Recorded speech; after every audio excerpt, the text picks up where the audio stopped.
Welcome to the Entrepreneur Podcast, where we take a look inside the lives of the accomplished and successful businessmen and women. We'll get up close and personal with the founders of booming startups. So lean in and prepare to carry away something to skyrocket your own business. Please subscribe to our show and do leave us a review. It means a lot to us. Now, here's your host, Rajiv.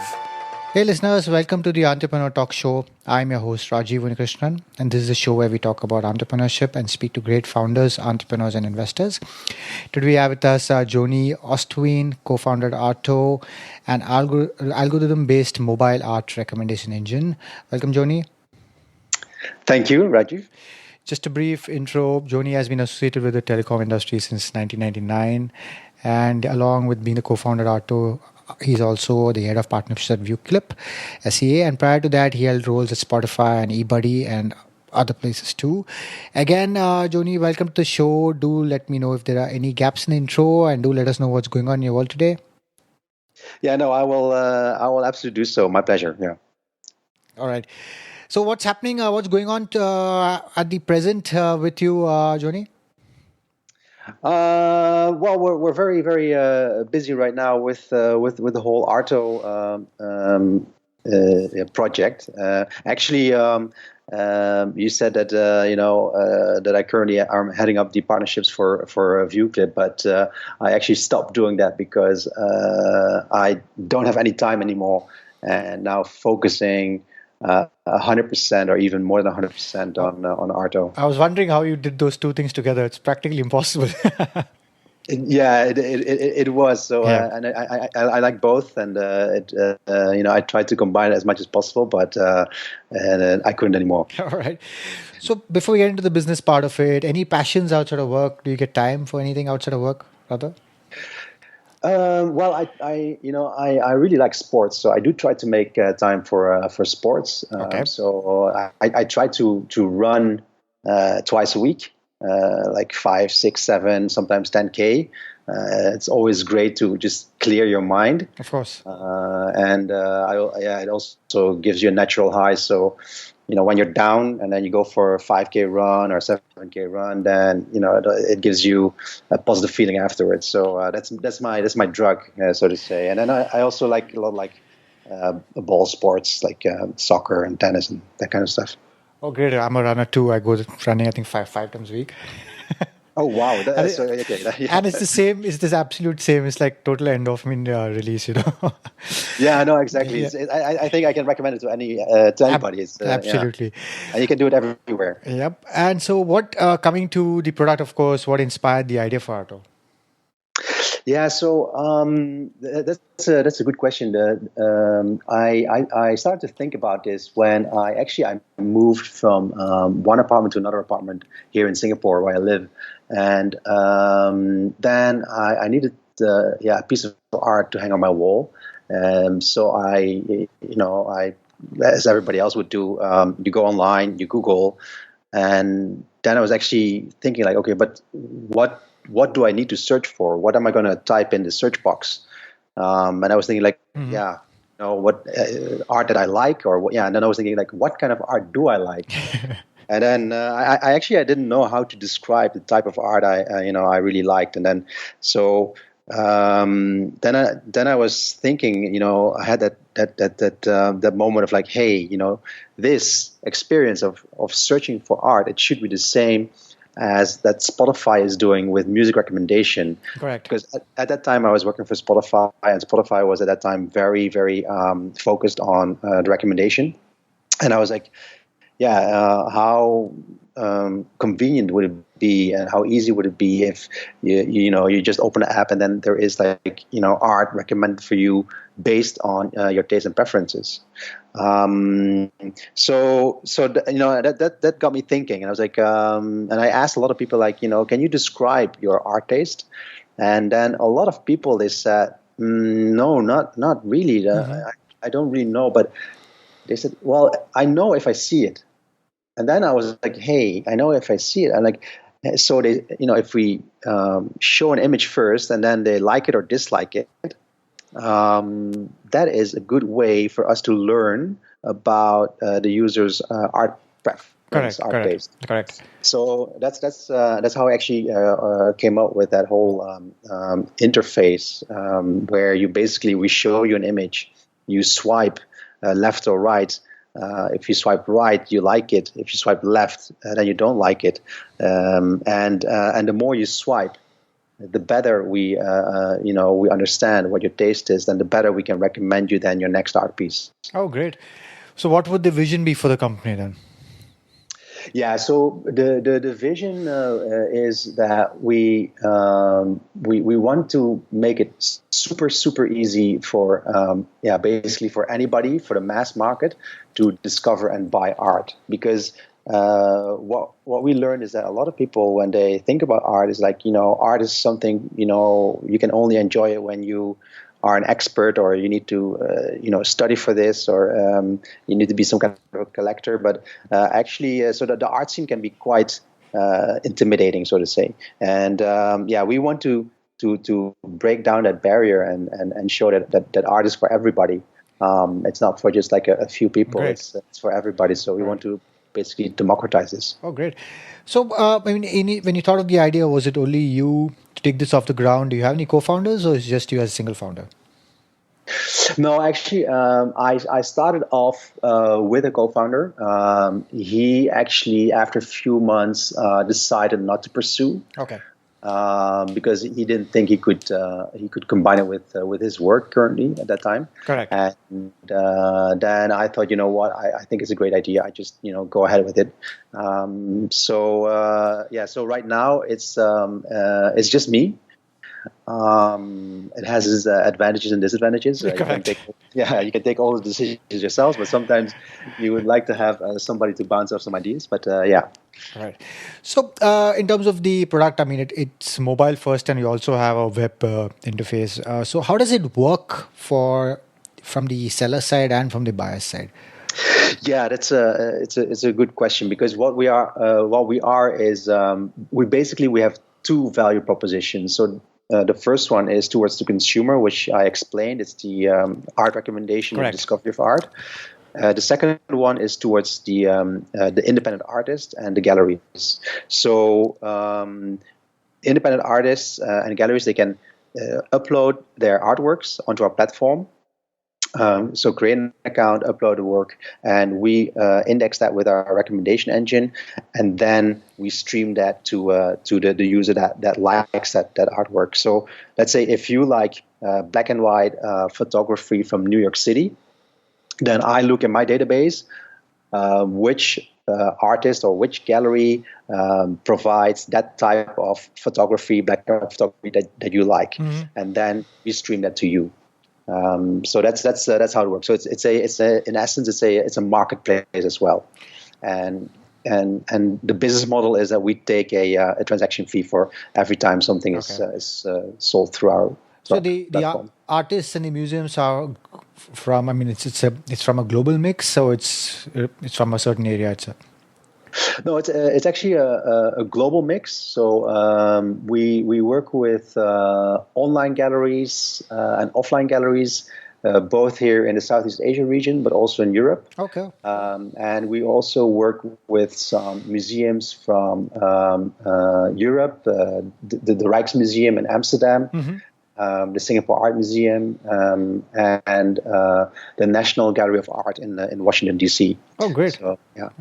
And I mean, you have sections on your site like the RT knowledge and the blog. I mean, do you update this regularly? Yeah, so we do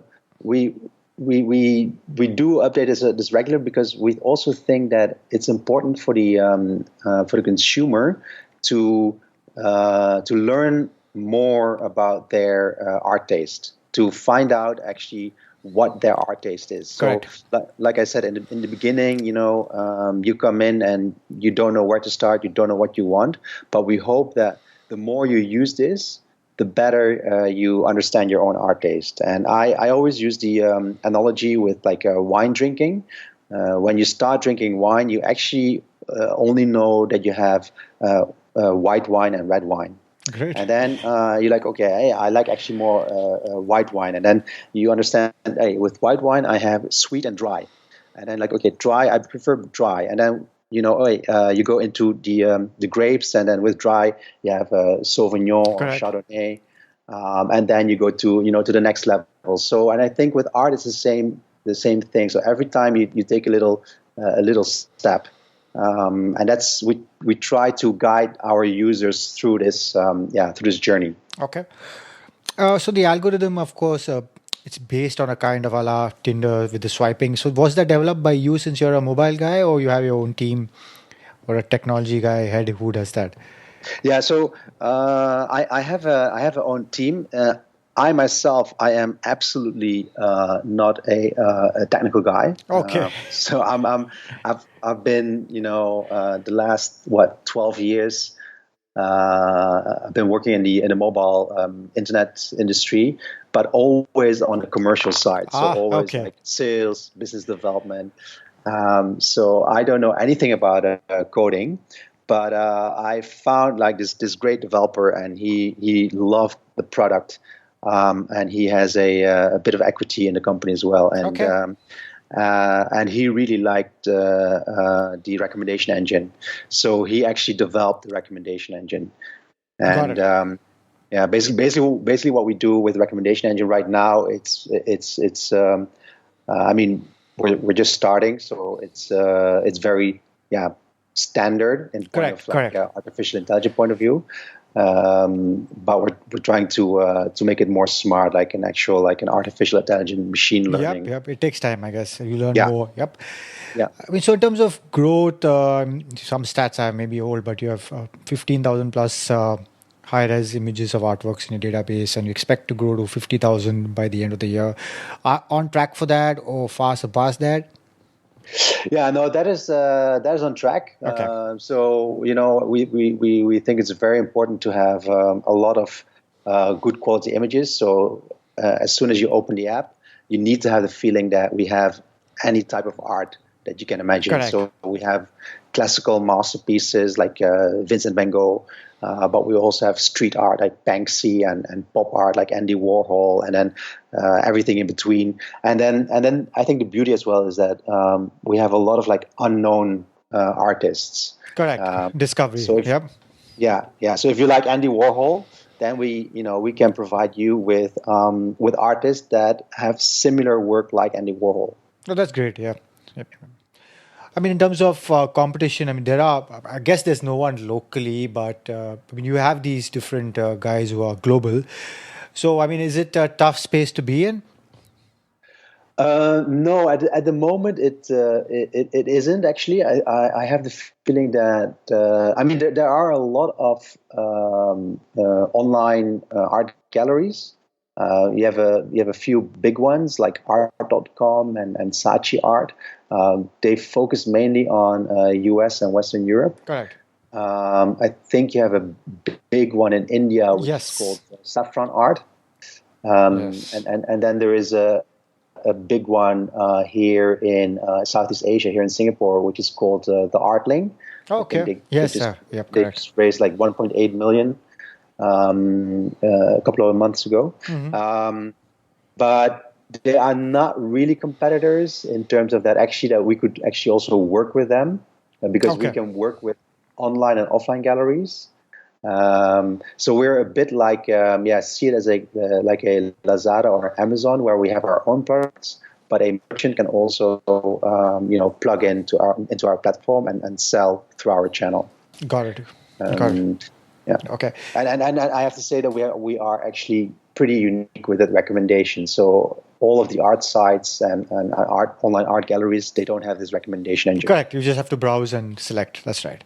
Exactly. Yeah. So, I mean, you did raise some a six-figure round from a group of angels in, I think, Q4 2015. I mean, any plans of raising any more money or a Series A, maybe? Yeah, we're actually right now we are discussing with some VCs and some other angels for a seed fund. Okay. For seed round. So yeah, I hope to finish that within the next 6 to 8 weeks. Okay. But you never know. The devil is in the details. Yes. But, so yeah. But we're working hard And that's that. going to be used, I mean, whenever that closes for primarily for marketing or Yeah, product? marketing is going to be a big part, but also we don't have an Android app yet. Correct. So that is something that's in Definitely. the pipeline. Yeah. Okay. In terms of, you've been with so many, you've done corporate gigs before. So when did you know you were meant for entrepreneurship? Yeah, that's a good question. I found out at a very late stage, and I always had this thought and feeling that how would it be to have your own startup? So I worked for like a lot of small startups, like where I was the number 4 or number 8. But never really, been at the helm and my own startup. So, when I was at Spotify, then I was like, and I had this idea and this idea for this art recommendation. It didn't go away. I was like, yeah, maybe maybe I should just try it. Maybe what the hell? Let's just try it. And if it goes wrong, if I fail, then then so be it. But at least I've tried it, and Of course. at least I know how it is. And then I will, when I'm on my deathbed, I will not regret the fact that I have never done it. Absolutely. So that's actually when I was at Spotify, it happened, and I was like, yeah, let's do it. All right. So over time, who's inspired you? Oh, who has inspired me? Wow, that's a tough one. I have to say that that I don't have like a hero kind of figure that I look at, but I think it's more like my friends and my families, and of course I've read the biographies of the usual suspects. Correct. You read it, but it's not that it gets like a big inspiration or something. Correct. But yeah, probably the most inspiration I got from like the founders of the small startups I was working for. Correct. And what's some of the best advice you've been given over time? Yeah, I think probably the best advice that was from my host father in the US. So when I graduated high school in Holland, I didn't really know what I wanted to study. And then I went to the US for a year to do an exchange program. And he, we discussed, and he told me, a good job to start is in sales. And I thought about it, I was like, yeah. So, and then the first job after, I graduated from university, I took a sales job, and then I was like, yeah, wait, this is actually really cool. You get a lot of freedom, and it actually also fitted really my personality. So correct. Okay. I mean, so at present, any launch or feature set coming out that's getting you and the team really excited? Yeah, so what we actually just launched is a Chromecast module into the app, or probably once this podcast goes live, then that Chromecast feature is also live. So as you said, we're mobile focused, so you have to download our app in order to see and to see the images, the art images. Correct. And I was thinking, I can imagine that it might be like a small screen to look at the art image and get all the details. So then I thought, would there be a way to would be very nice to see it on your TV screen. So right now you can already cast it to your TV through an app. TV, and in about a week, 2 weeks from now, it will also be for Chromecast. Oh, great! And then basically you can turn your TV into a digital canvas, and you will have your recommended art on your TV, and it changes every. like a 20 screensaver. seconds. All right, great. Yeah, exactly. Great. Yeah. So actually, what Chromecast already has with this backdrop, you will have it, but then personalized to your taste. Oh, great. That'd be great. So where do you see yourself and your business in the next 2 to 3 years? Yeah, I don't know. So I think either I'm bankrupt and I'm having another job or another startup, or we will be one of the leading art marketplaces, digital art marketplaces in the world. And of course, I hope the latter one. But yeah, looking at the signs, looking at the feedback, looking at the market developments. The art market, the online art market is growing. I have a very good feeling that we will become the leading art marketplace. Great, all the best with that. So, yeah, thank you. Moving on, we come to a part of the show which is like a quick fire round, simple, brief answers, right? Yeah. So when people ask you, what do you do? How do you answer that? So I say I have my own company, and I create a app that helps people to discover art. Great. What's the first word that comes to mind when I say work? Work, fun, yeah. Family? Family is far away. They are in Holland. Okay. Entrepreneurship? Entrepreneurships, ups and downs. Technology? Technology is change. Yeah. Food? Food is yum. And book? Book, yes, for a pleasure. Yeah. All right. What piece of tech you can't live without? What piece of tech? That's got to be the plane. Yeah. Okay. If it wasn't for the plane, then I wouldn't been living the lifestyle I've been living and doing what I've been doing right now. Correct. So what do you excel at that people might not realize? I'm actually very good in squash. Oh, okay. But it's a pity because not a lot of people play it anymore. Right. But I love it. Yeah. And your favorite city globally? That's got to be Barcelona. Yeah. Oh, that's same here, but it's a mix between New York and Barcelona. Yeah. So actually, I have the same. It's like it's they're both pretty close. Yeah. Finally, any last thought or piece of advice that you want to give our listeners, Jonie? I think if you